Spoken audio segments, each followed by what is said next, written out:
لیکن وہ ایکسٹینشن لینا نہیں چاہتے بیکاز وہ اس رول کی جو سختی ہے اور اس کی جو ٹرینی ہے اس رول کی، اس سے تنگ آ چکے ہیں، وہ اس رول سے باہر نکلنا چاہتے ہیں، اور وہ انفیکٹ یہ چاہتے ہیں کہ ان کو کوئی esteemed position like an ambassadorial position in an important country. اور امپورٹنٹ کنٹری کا جب ذکر ہوتا ہے تو پھر ہمارے ذہن میں پاکستان کے حوالے سے یا تو امریکہ ہوتا ہے یا برطانیہ ہوتا ہے، جو ڈیفیکلٹ کنٹریز ہیں پاکستان کے حوالے سے، جہاں کوئی جانا نہیں چاہتا اور جہاں ہمیشہ ایک پروفیشنل کیریئر ڈپلومیٹ ہی جا سکتا ہے. وہ کنٹریز ہیں انڈیا اور چائنا. یہ بہت ڈیفیکلٹ کنٹریز ہیں، اور آپ کو پتا ہے کہ ہمیشہ نظر ہوتی ہے کہ مجھے امریکہ لگا دیں، مجھے برطانیہ لگا دیں، مجھے ادھر لگا دیں، مجھے ادھر لگا دیں. لیکن professionally speaking India is the most important country for an ambassadorial position, جہاں پہ پاکستان کا ہائی کمشنر ہوتا ہے.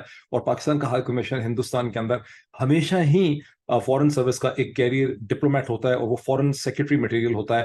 بیکاز جو چیلنج، جو انڈرسٹینڈنگ آپ کو چاہیے پوری تاریخ کی، ہسٹری کی، پالیٹکس کی، ساؤتھ ایشیا کی، وہ انڈیا میں ہی جا کر آپ ایکسرسائز کرتے ہیں. بہت سی اور پوزیشنز، فار انسٹنس برٹن ایک سیریمونیل پوزیشن ہے، فرانس ایک سیریمونیل پوزیشن ہے، جرمنی ایک سیریمونیل پوزیشن ہے، سوئٹزرلینڈ سیریمونیل پوزیشن ہے، کینیڈا سیریمونیل پوزیشن ہے. تو جو کی پوزیشنز ہوتی ہیں اس میں یونائٹڈ اسٹیٹس ہے، اس کے اندر رشیا ہے، اس میں انڈیا ہے، اس میں چائنا ہے، یا پھر اس پہ یورپین یونین کی پوزیشن جو ہے وہ آ جاتی ہے. بہرحال جب میں نے یہ آرگومنٹ دیکھا سولجر اسپیک کا تو میرے ذہن میں عجیب اس وقت بھی مجھے لگا تھا کہ یہ صحیح نہیں ہو سکتا. یہ صحیح اس لیے نہیں ہو سکتا کہ جو میرا دوسرا سورس تھا وہ بہت قریب تھا اس سچویشن کے، اور وہ مجھے مسلسل یہ بتا رہا تھا کہ جنرل ندیم جو ہیں وہ اس صورتحال میں بہت پریشان ہے، بہت زیادہ انڈر پریشر ہے، وچ میک سینس. بہرحال اب ان کی ایکسٹینشن ہو گئی ہے، اور اس ایکسٹینشن کی بڑی خاص قسم کی ایک پولیٹیکل سینس ہے جس کو ہم پاکستان کی پالیٹکس کے ساتھ ملا کے دیکھ سکتے ہیں. لیکن اس سے پہلے ہمیں یہ بھی دیکھنا چاہیے کہ یہ جو ایکسٹینشن کی ساری کہانی ہے، اس کی کیا اہمیت ہے، اس کا کیا امپیکٹ ہے، اس کی نیگیٹو کونوٹیشنز ہیں کیا. ایکسٹینشن کتنا بڑا پرابلم بن چکا ہے اس کا اس چیز سے اندازہ لگائیں کہ دنیا کی بہت ہی کم یونیفارمڈ آرم فورسز کا اسٹرکچر ہے جہاں سرونگ آرمی آفیسرز جو ہوتے ہیں ان کو ان کی سروس کے اندر ٹینیئر کے اندر ایکسٹینشن ملے. میں نے نہیں سنا کہ کہیں ملتی ہے، کم از کم ہندوستان میں تو نہیں ملتی، امریکہ میں بھی نہیں ملتی. اگر لوگوں کو کوئی چیز ملتی ہے تو ان کو پوسٹ ریٹائرمنٹ کوئی نئی اسائنمنٹ امپورٹنٹ جو ہے وہ مل جاتی ہے، کسی رول میں as a consultant, as an adviser ان کو ہائر کر لیا جاتا ہے. لیکن جنرلز کو اپنی پوزیشنز کے اندر ایکسٹینشن نہیں ملتی. یہ جو ایکسٹینشن کا سلسلہ ہے یہ 9/11 کے بعد شروع ہے، اس سے پہلے سننے میں نہیں آیا. میرا خیال ہے جنگ پاشا جب ڈی جی آئی تھے تب ان کو ایکسٹینشن ملی تھی ایس ڈی جی آئی. اور پھر اس کا اوریجنل سن جو ہے اس کو جنرل کیانی صاحب سے تعبیر کیا جاتا ہے، جنہوں نے آصف علی زرداری صاحب سے انہوں نے ایکسٹینشن لی. امریکہ کے جو نوٹڈ آتھر ہیں اسٹیو کول، انہوں نے اپنی کتابوں کے اندر، اپنی کتاب کے اندر باقاعدہ جنرل کیانی کی ایکسٹینشن کی امریکن ڈسکشن کو بھی ڈسکس کیا ہے کہ کیسے جنرل کیانی کی ایکسٹینشن کا اپروول یا سپورٹ جو ہے وہ واشنگٹن سے بھی اور پینٹاگون سے بھی اس سٹیج کے اوپر لی گئی. لیکن جنرل کیانی اور آصف علی زرداری کے درمیان میں ایک پولیٹیکل ڈیل ہوئی جس کے نتیجے میں جنرل کیانی کا یہ تھا کہ وہ آصف علی زرداری کی حکومت کو راک نہیں کریں گے، اس کو اسٹیبلٹی پرووائڈ کریں گے. اور یوں آصف علی زرداری صاحب نے ایکسٹینشن کی ایک ایسی داغ بیل ڈالی، ایک ایسا سکور جو انہوں نے پیدا کیا پاکستان کی ملٹری کے لیے اور پورے سسٹم کے لیے، اور جس کی پاکستان کی پالیٹکس کے اوپر بہت ہی گہرے اثرات مرتب ہوئے ہیں، جس سے پورا سسٹم جو ہے وہ گندا ہو گیا. اس کے بعد جو بھی چیف آتا ہے وہ یہ توقع کرتا ہے کہ اگر میں اچھا چیف ہوں، اگر میں مضبوط چیف ہوں، طاقتور چیف ہوں، ریسپیکٹڈ ہوں، میں نے کوئی کام کر کے دکھایا ہے تو مجھے ایکسٹینشن ملنی چاہیے. اور اس کے دوسرے سال کے اندر یہ بحث چھڑ جاتی ہے، شروع ہو جاتی ہے کہ کیا ان کو ایکسٹینشن ملے گی کہ نہیں ایکسٹینشن ملے گی. یعنی جس جنرل کو آرمی چیف کو ایکسٹینشن ملے گی وہ تو پھر تگڑا ہوگا، مضبوط ہوگا، اسٹرانگ ہوگا، ریسپیکٹڈ ہوگا. جس کو نہیں ملے گی اس کا مطلب وہ بیچارہ کمزور تھا.